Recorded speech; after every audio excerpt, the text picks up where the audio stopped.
Hi friends, എല്ലാവർക്കും മീരാസ് വ്ലോഗിലേക്ക് സ്വാഗതം. അപ്പോൾ ഇന്ന് ഞാൻ പറയാൻ പോകുന്നത് 1212 ഏഞ്ചൽ നമ്പറിനെ കുറിച്ചിട്ടാണ്. ഇതിനോടകം തന്നെ എല്ലാവരും അറിഞ്ഞു കാണും, ഇപ്പം സോഷ്യൽ മീഡിയയിൽ ട്രെൻഡിങ്ങിൽ പോയിക്കൊണ്ടിരിക്കുന്നതാണ് 1212. പക്ഷെ ഞാൻ ഇപ്പോൾ പറയുന്നത് ഇത് എഴുതുമ്പോൾ എടുക്കേണ്ട മുൻകരുതലിനെ കുറിച്ചിട്ടാണ്. എന്ന് വെച്ചാൽ അയ്യോ അങ്ങനെയൊക്കെ ഒരുങ്ങണോ എന്നൊന്നും ചിന്തിക്കേണ്ട.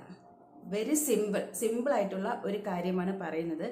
ഇപ്പോൾ ഒരുപാട് പേര് ഇപ്പോൾ ഈ വീഡിയോ കാണുന്നവരിലുണ്ടെങ്കിൽ ഈ 1212 പ്രാർത്ഥിച്ച് കാര്യങ്ങൾ നടന്നവരൊക്കെ ഉണ്ടാകും. അങ്ങനെ ഉണ്ടെങ്കിൽ നിങ്ങളുടെ അഭിപ്രായങ്ങളൊന്ന്, നിങ്ങളുടെ അനുഭവങ്ങളൊന്ന് ഒറ്റ വരി ഒന്ന് താഴെ കുറിക്കണേ. പിന്നെ ഈ പുതിയതായിട്ട് കാണുന്നവർക്ക് ഇതെന്താണ് ഏഞ്ചൽ നമ്പർ, ഈ 1212 എന്താണ്, എന്തിനാണ് എന്നുള്ളവർക്ക് അതിനെക്കുറിച്ച് മാത്രം ഞാൻ കുറച്ച് കാര്യങ്ങൾ പറയാം. എന്നിട്ട് അതിൻ്റെ മുൻകരുതൽ എന്താണെന്നുള്ളതും പറയാം. ഓൾറെഡി ഞാൻ ഇതിനെക്കുറിച്ച് ഒരു വീഡിയോ ചെയ്തിട്ടുണ്ട്. ഇതിനെക്കുറിച്ച് നിറയെ അഭിപ്രായങ്ങളും വന്നിട്ടുണ്ട്. അത് നമുക്ക് ലാസ്റ്റ് പറയാം. അപ്പോൾ ഈ 1212 എന്താണെന്ന് പറഞ്ഞാൽ ഏഞ്ചൽ നമ്പർ 1212 എന്ന തത്വം ശരിക്കും പറഞ്ഞാൽ സൂര്യൻ, ചന്ദ്രൻ, ശുക്രൻ, മഹാലക്ഷ്മി എന്നീ ദേവി ദേവന്മാരുടെ അനുഗ്രഹ സമ്പത്ത് എന്നാണ് പറയുന്നത്.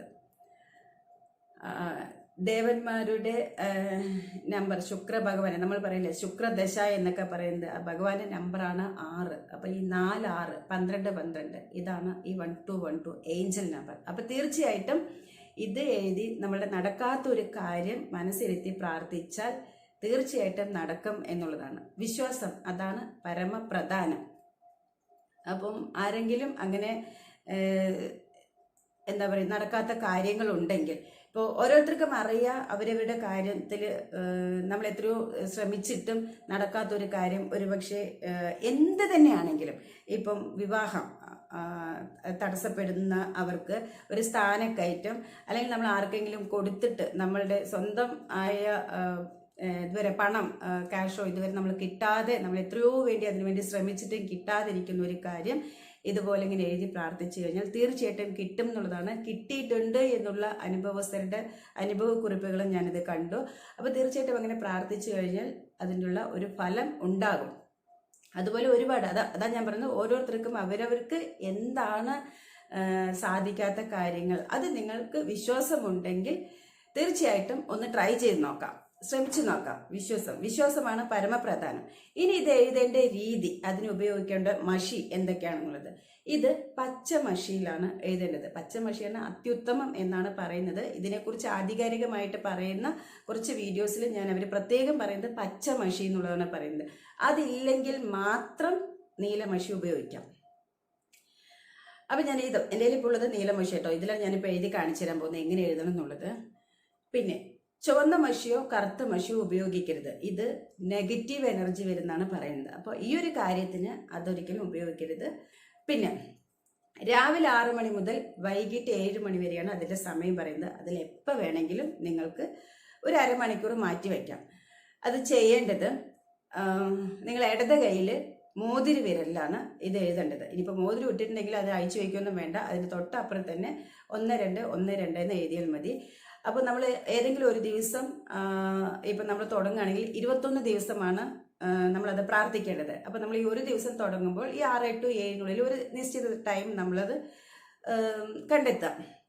ഇപ്പം വീട്ടിലിരിക്കുന്നവർക്കാണെങ്കിൽ എല്ലാ സമയത്ത് വേണമെങ്കിലും ചെയ്യാം. ഇതിന് അശുദ്ധി ഒന്നും പറയുന്നില്ല. പ്രത്യേകിച്ച് സ്ത്രീകളാണെങ്കിൽ അവരുടെ പീരിയഡ്സ് ടൈമിൽ ഇനി ഇങ്ങനെ ചെയ്യാൻ പറ്റുമോ എന്നുള്ള ആവലാതി ഒന്നും വേണ്ട. അങ്ങനെ അശുദ്ധി ഇതിനെ പറയുന്നില്ല. അതുകൊണ്ട് എല്ലാവർക്കും എല്ലാ സമയത്തും ചെയ്യാം എന്നുള്ളതാണ്. പിന്നെ ഇപ്പോൾ ജോലിക്ക് പോകുന്നവർക്കോ അല്ലെങ്കിൽ പുറത്ത് പോകുന്നവർക്ക് അങ്ങനെ ചില സമയത്ത് ചെയ്യാൻ പറ്റില്ല എന്നുണ്ടെങ്കിൽ രാവിലെ 6 മണി മുതൽ വൈകിട്ട് 7 മണി വരെയുള്ള സമയമുണ്ടല്ലോ. അപ്പോൾ രാവിലെയോ അല്ലെങ്കിൽ വൈകിട്ടായിട്ട് നിങ്ങളുടെ ആ സമയം സെലക്ട് ചെയ്യുക. അപ്പം ഇനി ഞാൻ പറഞ്ഞ മുൻകരുതൽ നമ്മളിപ്പോൾ ഈ 1212 എന്ന് എഴുതുന്നത് അവർ പറയുന്നത് ഒരൊറ്റ തവണ എഴുതിയാൽ മതി എന്നുള്ളതാണ്. അത് വളരെ ഇമ്പോർട്ടൻ്റ് ആയിട്ട് പറയുന്നുണ്ട്. ഒരൊറ്റ തവണ പച്ച മഷി, അതല്ലെങ്കിൽ മാത്രം നീലമഷി ഒരൊറ്റ തവണ എഴുതിയാൽ മതി. നമ്മൾ ഇനിയിപ്പം മഷി പിടിക്കുന്നില്ല എന്ന് പറഞ്ഞിട്ടോ പിന്നെ ഇത് എഴുതി കഴിഞ്ഞാൽ അരമണിക്കൂർ ഈ മഷി പോകാതെ നമ്മൾ സൂക്ഷിക്കണം. അപ്പം ചിലപ്പോൾ നമ്മൾ വീട്ടിൽ എന്തെങ്കിലും ജോലി ചെയ്യുന്നവരാണെങ്കിൽ വേഗം വന്ന് കൈ തുടച്ചോ നമ്മുടെ സമയമായല്ലോ എന്ന് പറഞ്ഞിട്ട് പേനയെടുത്ത് ഇങ്ങനെ എഴുതുമ്പോൾ പിടിച്ചെന്ന് വരില്ല. കാരണം ആ മഷി അവിടെ ഇല്ല. അപ്പം ആദ്യം നമ്മൾ ഈ പ്രാർത്ഥിക്കുന്നതിന് മുൻപ് നമ്മുടെ കൈയൊക്കെ ഒന്ന് സോപ്പിട്ട്, അതാ ഞാൻ പറഞ്ഞ മുൻകരുതലെന്ന്, കൈയൊക്കെ ഒന്ന് സോപ്പിട്ട് കഴിക്കൽ, ആ എണ്ണമയൊക്കെ ഒന്ന് കളഞ്ഞിട്ടുണ്ടെങ്കിൽ നിങ്ങൾ എളുപ്പം അത് മഷി പിടിക്കും. 1212 എന്നുള്ളത് എഴുതാം. ഇനി ഞാൻ എങ്ങനെ എഴുതും എന്നുള്ളത് കാണിച്ചു തരാം. 1 2 1 2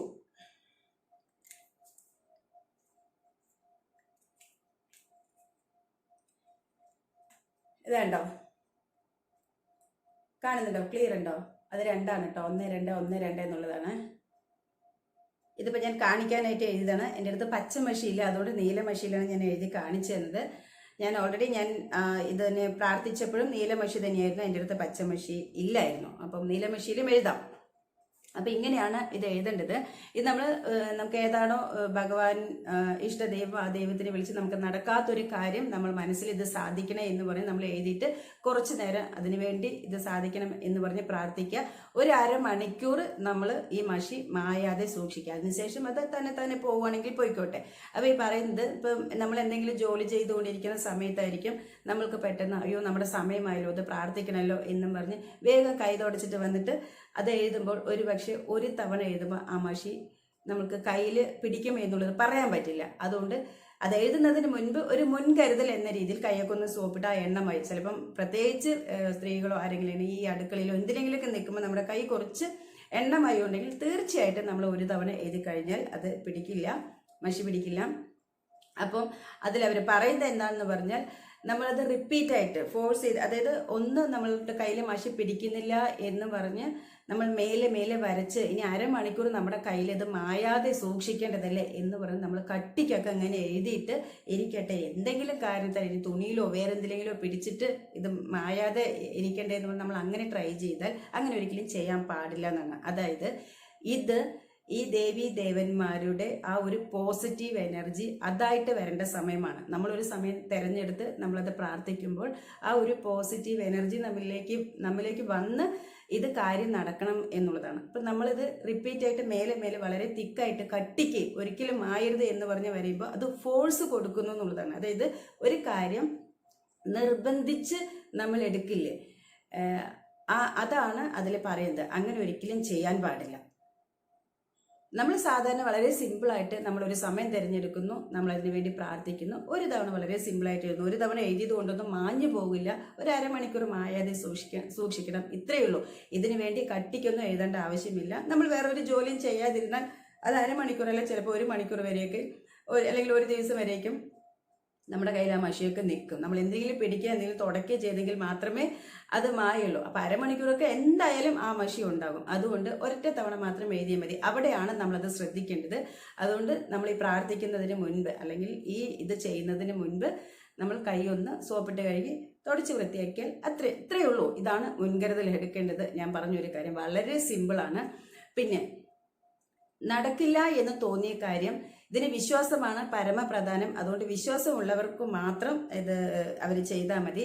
ഇനി ഇതിൻ്റെ ഒന്നും ആവശ്യമില്ല. നമ്മളെല്ലാം സർപ്ലസിലാണ് ഇരിക്കുന്നത്. നമുക്ക് ഇങ്ങനെ പ്രാർത്ഥിച്ചൊന്നും നേടേണ്ട ആവശ്യമില്ല. എങ്കിലും നമ്മൾ എന്ത് നടക്കും എന്നുള്ളത് ഒരു പരീക്ഷണത്തിന് വേണ്ടി ചെയ്തിട്ട് അങ്ങനെ ഒന്ന് പരീക്ഷിച്ച് നോക്കരുത് എന്നുള്ളതും പ്രത്യേകം ഞാൻ അതിൽ കണ്ടു. അപ്പോൾ അത് ഒരു നെഗറ്റീവ് എനർജി വരാനുള്ള സാധ്യതയുണ്ട് എന്നാണ് പറയുന്നത്. അതുകൊണ്ട് ഒരു പരീക്ഷണത്തിനൊന്നും വേണ്ടെങ്കിൽ വേണ്ട, അത്രേ ഉള്ളൂ. നമുക്കിതിനോട് താല്പര്യമില്ല, അല്ലെങ്കിൽ നമുക്കെല്ലാം ഉണ്ട്, അങ്ങനെ നമുക്ക് കഷ്ടമൊന്നുമില്ല, എല്ലാവർക്കും കഷ്ടകാലമൊന്നും ഇല്ലല്ലോ, കഷ്ടമൊന്നുമില്ല. അപ്പം നമുക്ക് ഇതിലൂടെ പ്രാർത്ഥിച്ച് നേടണ്ട എന്നുള്ളതാണെങ്കിൽ സാധാരണ പോലെ പ്രാർത്ഥിച്ചാൽ മതി. ഒരു പരീക്ഷണത്തിന് നിൽക്കേണ്ട. അതല്ലാത്ത പക്ഷം നമുക്ക് മനസ്സിരുത്തി നമുക്കിതൊരു നേടണം എന്നുള്ളവർക്ക് മാത്രം വിശ്വാസം പരമപ്രധാനം. ഒന്ന് ട്രൈ ചെയ്ത് നോക്കുക. അപ്പം ഞാൻ ഇതിനു മുൻപ് ഞാൻ പറഞ്ഞല്ലോ, ഞാൻ ഒരു തവണ ഇതിൻ്റെ വീഡിയോ ചെയ്തിരുന്നു എന്നുള്ളത്. ഞാൻ ഇതുപോലെ ട്രൈ ചെയ്താണ്, നീല മഷിയിലാണ് ഞാൻ ചെയ്തത്. പക്ഷെ ഒരു 4 ദിവസമൊക്കെ ആകുമ്പോഴത്തേക്കും എനിക്ക് തടസ്സം നേരിട്ടു. ഇതിൽ തടസ്സം എന്തെങ്കിലും കാരണത്താൽ തടസ്സം നേരിട്ട് കഴിഞ്ഞാൽ വീണ്ടും ഒന്നിൽ നിന്ന് നമ്മൾ 21 ദിവസമാണ് ഇത് ചെയ്യേണ്ടത്. 21 ദിവസം വീണ്ടും ചെയ്യണം. 21 ദിവസത്തിനുള്ളിൽ നമുക്ക് എന്തായാലും ഒരു കാര്യം സാധിക്കും. ഇത് 1, 2, 3, 4 തവണ കാര്യങ്ങൾ സാധിച്ചവരുടെ ഒരുപാട് അഭിപ്രായങ്ങളും വീഡിയോസൊക്കെ കണ്ടിട്ടുണ്ട്. ഇതിനോട് നിങ്ങൾ തന്നെ കണ്ടിട്ടുണ്ടാവും. അപ്പോൾ ഈ വീഡിയോ കാണുന്നവർ നിങ്ങളുടെ അഭിപ്രായങ്ങൾ, അനുഭവസ്ഥർ അവരുടെ അഭിപ്രായങ്ങൾ പറയുക, പുതുതായിട്ട് കാണുന്നവർക്ക് നിങ്ങളുടെ അഭിപ്രായവും പറയാം കേട്ടോ. അപ്പം എനിക്ക് ആദ്യത്തെ തടസ്സം നേരിട്ടു എന്ന് പറഞ്ഞാൽ, പിന്നെ ഇതിന് അശുദ്ധി ഒന്നും പറയുന്നില്ല എങ്കിലും നമുക്ക് കുടുംബത്ത് ഞങ്ങളിൽ ഒരു പ്രായമായ ഒരു അമ്മ മരണപ്പെട്ടതും കൊണ്ട് നമുക്കത് പുല കഴിയുന്നവരൊന്നും ചെയ്യാൻ പാടില്ല എന്നുണ്ട്. അപ്പോൾ ഒരു 2 ദിവസം കൂടെ കഴിഞ്ഞാൽ എൻ്റെ ഈ രണ്ടാമത്തെ ഒരു ചാൻസ് ഒന്ന് പ്രാർത്ഥിക്കണം എങ്കിൽ പോലും എനിക്ക് അങ്ങനെ പറ്റില്ല. അതുകൊണ്ടാണ് ഞാനിപ്പം അതിനെ ചെയ്യാത്തത്. അപ്പോൾ എനിക്കൊരു തടസ്സം നേരിട്ടത് വേറെയും കാരണം ഉണ്ടായിരുന്നു. ഇതും ഒരു കാരണം എന്ന് പറഞ്ഞാൽ ഇത് 2 ആഴ്ച പിന്നെ ഒന്നും ചെയ്യാൻ പറ്റാത്തൊരു കാരണം. അങ്ങനെയാണ്. അപ്പോൾ ഒരുപാട് കമൻസ് അതിനെ കുറിച്ചിട്ടൊക്കെ ഉണ്ട്. ആ കമൻസ് ഞാൻ പിന്നീട് വായിക്കാം. അപ്പം നിങ്ങൾക്ക് വിശ്വാസം പരമപ്രധാനം. അപ്പം അതിന് വേണ്ട മുൻകരുതലെടുത്ത് നിങ്ങൾക്ക് എന്തെങ്കിലും സാധിക്കണം എന്നുള്ളവർക്ക് തീർച്ചയായിട്ടും വിശ്വസിച്ച് കയ്യിലെഴുതി പ്രാർത്ഥിക്കാവുന്നതാണ്. ഇത് നടക്കും. വിശ്വാസമുള്ളവർക്ക് മാത്രം ചെയ്യാം. അപ്പോൾ ഈ വീഡിയോയെക്കുറിച്ച് നിങ്ങൾക്ക് എന്തെങ്കിലും അഭിപ്രായങ്ങളുണ്ടെങ്കിൽ താഴെ കമൻറ്റ് ചെയ്യുക. അടുത്ത വീഡിയോയുമായിട്ട് നമുക്ക് വീണ്ടും കാണാം. അതുവരേക്കും ബൈ.